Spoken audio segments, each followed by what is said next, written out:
Reactive abuse and the family court system UK. 6 myth-busting truths revealed. Hello everyone, it's Livia here, and today we're getting into a really sensitive but very important topic that's been requested by many of you. Reactive abuse and how it plays out in the UK family court system.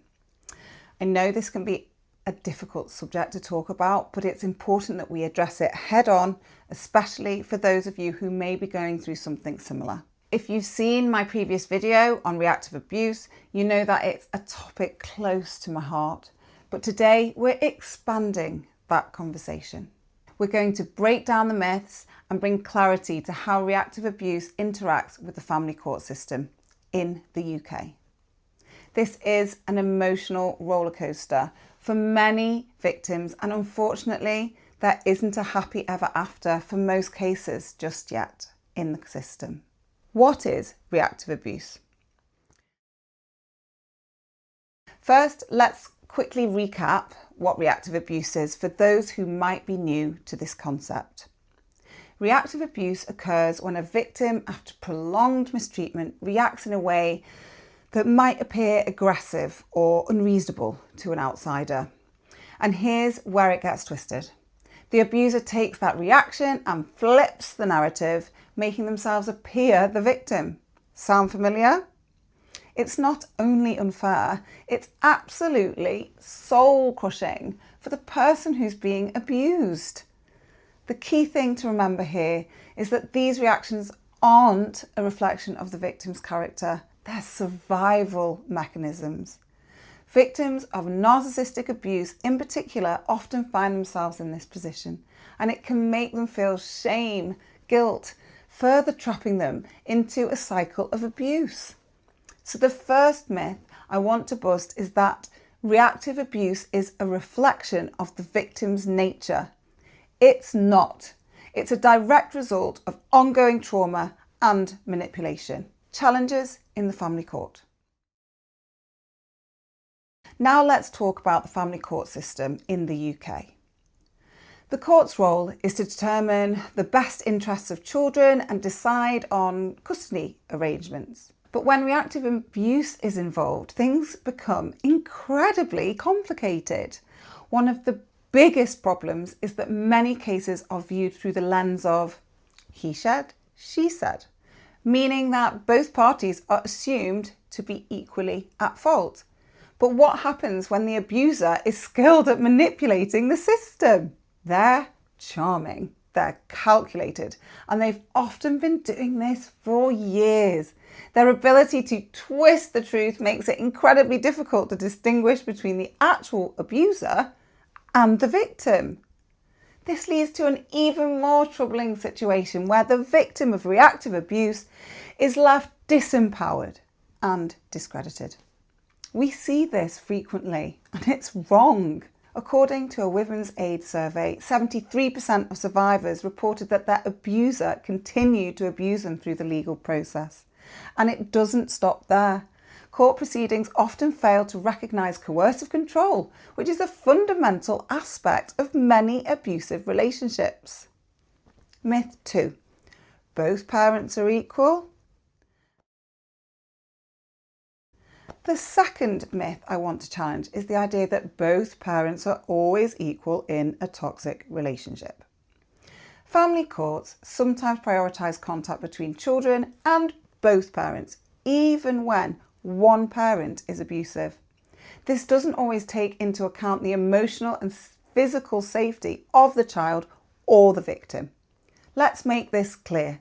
A child's safety should never be secondary to maintaining contact with an abusive parent. Sadly, the current system sometimes fails to recognise this. The child's voice isn't even heard in court until much later in their schooling years, which is shocking. How can victims protect themselves? So how can victims protect themselves in this system? The first thing I always recommend is documentation. Keep a record of every single incident, no matter how small it may seem.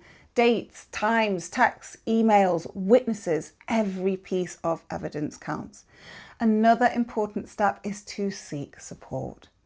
Women's Aid and Refuge are invaluable in helping victims navigate the complexities of the court system. Having someone who understands the dynamics of abuse is essential, especially when you feel like no one else gets it. And here's a key point. Therapeutic support is vital. Working with a therapist like me who understands trauma and abuse can help victims detach from self-blame and gain the confidence they need to advocate for themselves in court. Myth 3.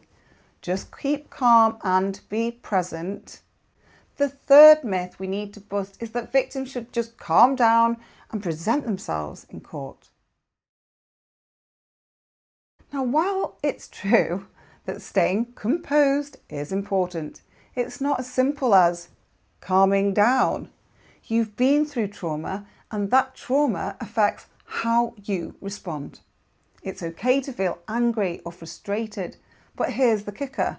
It's about how you process and communicate those feelings. Mock hearings or a coaching call can be incredibly beneficial in preparing for what's ahead. Being ready for the emotional manipulation of narcissists in court can help you maintain your composure when it counts. Myth 4. The court understands the complexities of abuse. Next, let's address the myth that the court understands the complexity of abuse. They don't. I'm sorry, but they don't. Many professionals within the system are still learning about narcissistic abuse, coercive control, and reactive abuse. This is why educating the system is so crucial. We need mandatory training programs for judges, solicitors, and social workers on psychological dynamics of abuse. It's not just about recognizing physical abuse, it's about understanding the long-lasting emotional and psychological impacts. Myth 5. The system will protect you.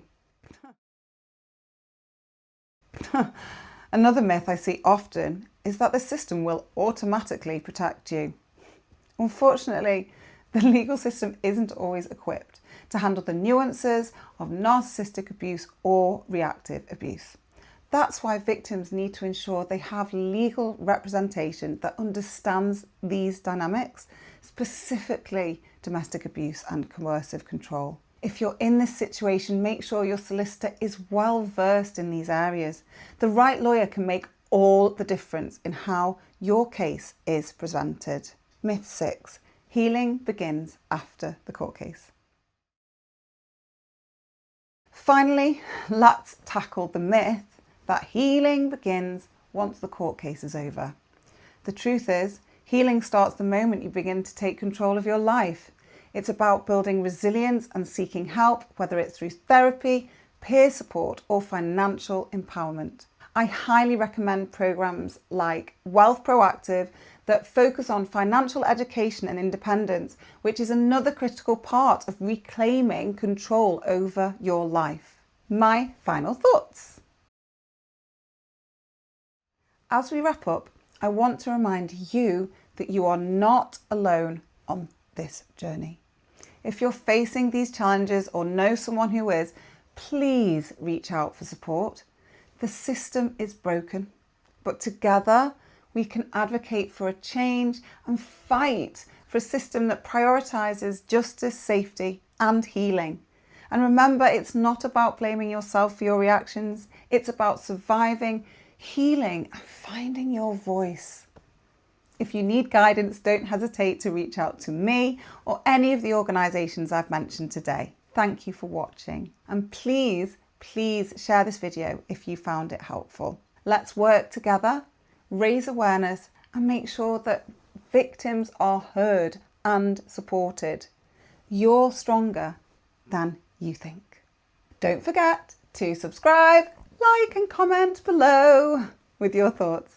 If you want to speak to me personally, please click the link below.